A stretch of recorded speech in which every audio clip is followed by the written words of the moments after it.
জুলাই অভ্যুত্থানে যেভাবে মানুষকে হত্যা করা হয়েছে, ১,৫০০-এর মতন মানুষকে যে হত্যা করা হয়েছে, এটিকে এক বাক্যে স্রেফ আমরা একটি গণহত্যা বলতে পারি।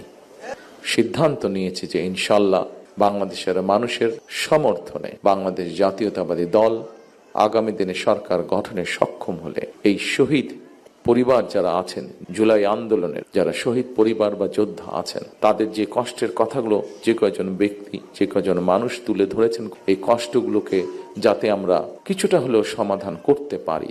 যাকে আমরা হারিয়ে ফেলেছি তাকে তো আমরা ফিরিয়ে আনতে পারবো না, কিন্তু যারা পেছনে রয়ে গিয়েছেন সেই পরিবারের সদস্যদের বিভিন্ন সুবিধা অসুবিধাগুলো যাতে দেখভাল করতে পারি এই মুক্তিযোদ্ধা মন্ত্রণালয়, কারণ তারাও একজন মুক্তিযোদ্ধা, তারাও আপনারা মুক্তিযোদ্ধা হিসাবে আপনারা গণ্য। ক্ষমতায় এলে জুলাই শহীদ পরিবার ও আহতদের জন্য মুক্তিযুদ্ধ মন্ত্রণালয়ের অধীনে আরেকটি বিভাগ করা হবে বলে জানিয়েছেন বিএনপির চেয়ারম্যান তারেক রহমান।